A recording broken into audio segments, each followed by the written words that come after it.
Today we're going to look at proof by counterexample, but before I talk about that, I'm going to just talk a little bit more about something that it doesn't always get mentioned enough when you're doing proofs, and it's about technique in doing proof. So we're going to try and prove that all positive values of x and y satisfy this inequality here. And the immediate thing you might think to do would be to take the statement you're trying to prove and mess around with it until you sort of get something that looks right. So for example, I could take this and I could multiply through by x and by y, which would become x squared plus y squared greater or equal to 2xy. Notice I can do this without worrying about changing the sign or anything, because this is just talking about positive values of x and y. I could then subtract 2xy from both sides to give me this, and then I can recognize that I can factorize this because I've got a minus 2xy. So how can I get that? I can get it if I do this, and I've got, yeah, because I'm going to get x squared, I'm going to get y squared, I'm going to get a minus xy, but I'm going to get another minus xy. So I've jumped to that one. I hope that makes sense. And this is true because I'm actually, do you know what? Before I write it's true, I should probably write x minus y squared is greater or equal to 0, just to sort of emphasize it. This is true since from squaring anything, I'm always going to get a positive, okay? Because it's told me it's like we're dealing with real numbers here and so forth. So proof complete. Now, this is known as a bad proof. It's kind of doing it. It has done it, but it's not. It's frowned upon. It's not. It's not a good thing to do. And the reason is that I've started out with this. I sort of started with the statement that I'm trying to prove and got something that I know is true. I think it's kind of okay to do that, but what we tend to try and do is start from known facts and then get the statement we want to prove. Okay, so it's a slightly different way of thinking, but it's the way that I want you to prove statements. Now, the thing is, you can use your insight from the bad proof to solve it, because starting from known facts here, like if I just started from the left hand side, that is pretty horrible, because that's typically what you get told to do. Start from the left hand side and get the right hand side, or the right hand side and get the left hand side. Now that can work, but sometimes it's harder than other times. Okay, if you're doing trigonometry, it's good when they're set equal to one another, but here it's an inequality, and it's just, it's not nice at all. So going back to this, we can actually start. So good proof. We can basically do what we did, but just in a different order, and that makes it a good proof. So we know that x minus y squared is greater or equal to 0. So actually what we're basically going to be doing is working in reverse. I'm starting from a known fact. Therefore, I might write implies. Do you know what? I could even write if and only if, because there's nothing like it implies it both ways. X squared minus 2xy plus y squared is going to be greater or equal to 0. If and only if x squared plus y squared greater or equal to 2xy. I've added 2xy to both sides, and this gets implied both ways as well. If you're not, like, I'm trying to use if and only if in my proof. It's not something you have to do, but it's again linking understanding of when two things do imply one another. I'm not taking any square roots or anything here. I'm just adding and multiplying brackets. If and only if, and then I'm going to divide by xy, x over y plus y over x is greater or equal to 2.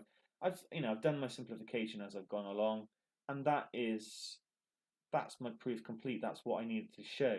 So I know I've spent quite a bit of time on this, but hopefully that really emphasizes what a good proof is and what a bad proof is. We can still mess around with the original statement and get some insight into what's going on, but we should always start with known facts and get the result we want, which is quite a neat result, really. And not something that is obvious when you first look at it, but it just comes from expanding brackets. Okay, so that's what I want you to do from now on. Good proofs, not these bad proofs. Use, like part B, use a counterexample to show that this is not true when x and y are not both positive. So I could maybe have that x is negative and y is positive, or maybe they're both negative. So I'm trying to show that it's not true. And to do that, I just need to find one case then when it's not true. So I'm going to work up here actually. I think I can do it in this small amount of space. I'm going to so when they're not both positive, I'm going to let x equal minus 1, and I'm going to let y equal to 2. Then x over y plus y over x is going to equal, sorry, that was equal to 2, not minus 2. It's going to be minus 1 over 2, which is minus a half, plus 2 divided by minus 1, which is minus 2. So I'm going to get minus 2.5. And this is definitely not greater or equal to 2, it's less than 2. So with a single counterexample, I've shown that the statement is not true, not always true. Okay, and that is basically another aspect of today's lesson. It's proof by counterexample. Those two things are really the main emphasis of today's lesson: bad proof, good proof, and counterexample. And it's a very simple form of proof, really. You have a statement and you show for a single value that it's not true, and that is enough. And I've just got a bit of text here that says about it, really. A mathematical statement can be disproved using a counterexample. So if we want to prove that the statement 3n plus 3 is a multiple of 6 for all values of n is not true, you can just substitute a value in, such as n equals 2, and get a number that is not a multiple of 6. It might work for some of them, but we can't say it is always true. And that's it, really. You just need to find one case. Now, this is quite a simple example. 3n plus 3 is a multiple of 6. So I'm going to talk about some very famous mathematical theorems to finish off, because we've actually focused, we've done the main bit of the lesson, but here's a very famous theorem. It's called Fermat's last theorem. Fermat was a French mathematician in the 1600s, and he famously wrote in a corner of his notebook this statement here: no three positive integers a, b, and c satisfy the equation a to the n plus b to the n equals c to the n for any integer value of n greater than 2. And he then wrote, I have found a proof for this, but I cannot fit it into this small margin. And so his proof has never been found. It took over nearly like 400 years for somebody to actually prove that it was true, and be sure of that.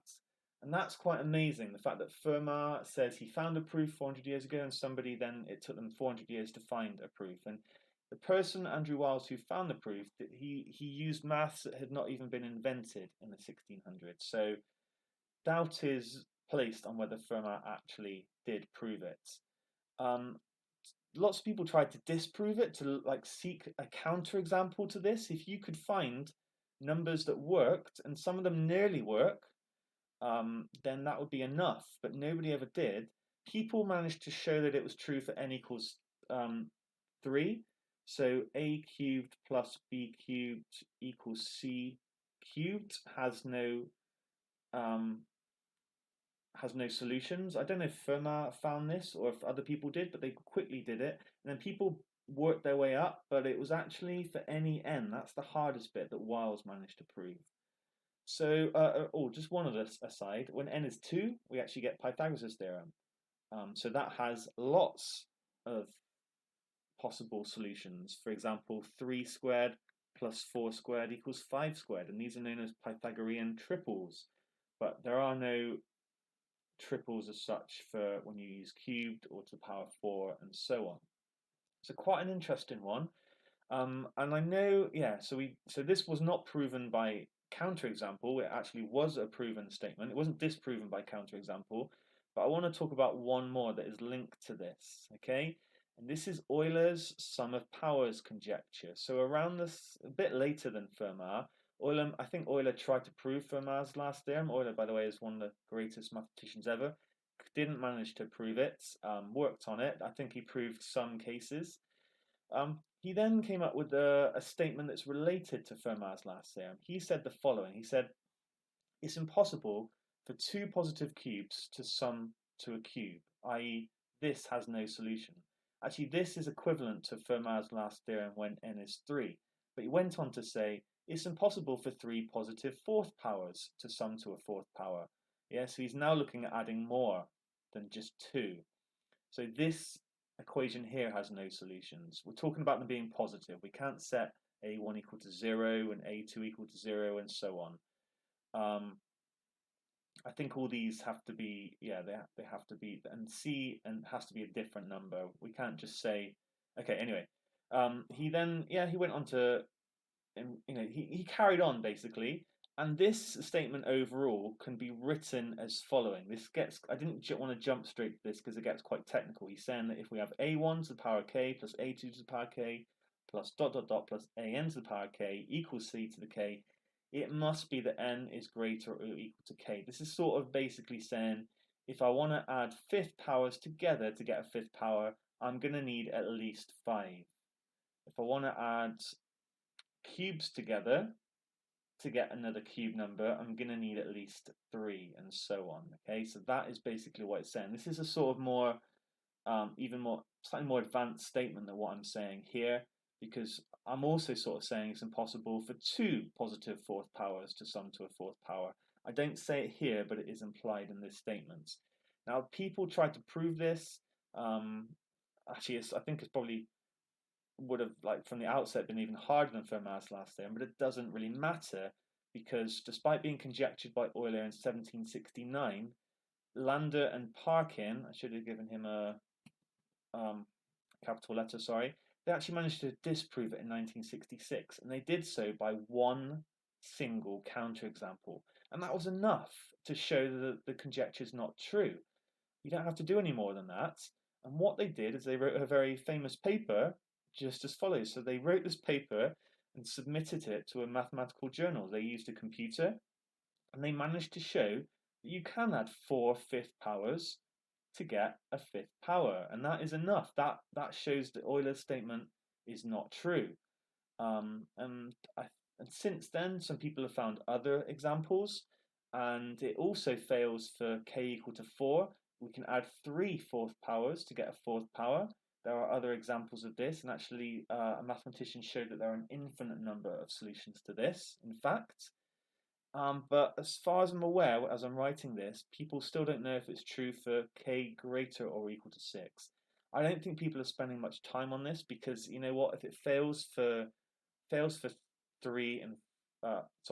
and 5, probably fails for other ones as well. I've not looked at so cubes it is true for, because cubes is an example of Fermat's last theorem. So we know that this one we know that this one is true. We know that this one is not true. We know that this one's not true. But we don't know any more. And yeah, it's quite an interesting thing, I think, a famous conjecture that was disproven through counterexamples. Although you might think this is a pointless waste of time, actually it's very powerful. And there are famous conjectures in maths that are still trying to be proven. And if somebody did find a counterexample, that would be enough to say, you know what, you're not going to find a proof because it's impossible, because it's not true. So to summarize, okay, counterexample is a really powerful bit of proof. You just have to find one, and the sorts of questions you're going to look at for the time being are going to be things like what we've done here. Okay, so just try some out until it doesn't work. Just use your intuition and so on. And just the other bit of the lesson, remember to do good proofs. Okay, thank you. I just want to talk a little bit more about the dangers of bad proofs. So I said you shouldn't ever start with the thing you want to prove obtain something you know is true, and then say, hey, it must be the original thing was true. Okay. I did, however, say that you can use the original statement for some insights. That can be really important, and that's what they've done here. If you've got a statement that you then know is true, you can have a go at showing it in reverse so that it will work. And that's absolutely fine, and that's an important and useful thing in maths. But back to bad proofs. Let's just see what happens if we try and prove something that is false, but we use this bad proof idea. So let's say that I want to prove that x plus 1 is greater than 0 for all integer values of x. Well then, if I start with sorry, that should have a greater or equal to. If I start with the statements I want to prove, then I can square both sides, and this is true. Okay, I know that every square number is greater or equal to 0. So does that mean that x plus 1 is greater than 0? Well, the answer is no, because I've started with something that's false and I've got something that's true. It's possible that false statements can imply true statements. So I should not, that's why I shouldn't use this bad proof. This implies this, but that doesn't mean that it goes the other way. I can't say that this implies this, and in this case it's not always true. It will be true if x is positive, but basically the issue is when square rooting, you need to be really careful. And also we've got inequalities here. So that is an example of why we need to not use these bad proofs. Another example is of a false statement implying true statements is 1 equals 0. If we have 1 equals 0, then this implies that 0 equals 0 because I can multiply both sides by 0. And from that, I can show that 1 equals 1 by adding 1 to both sides. Okay, that's true, and that's true. Does that mean that this is true? No, they don't. It doesn't go the other way. This does not imply this. So it's another scenario involving if and only if. This is a false statement. So actually, I think it turns out that with a false statement, you can basically prove anything. You can prove other false statements. You can prove true statements. So it's meaningless to start with a false statement, and that, in a nutshell, is why you cannot start with the thing you want to prove and get another result. Okay. The only scenario where you get away with it is if you absolutely are 100% certain that there is an if and only if relationship throughout. So you could start with the statement you want to prove and do if and only if and get a statement that you know is true. But I would still argue that it's better to then write it in reverse. Start with this and do your if and only ifs until you get to the thing that you want to prove.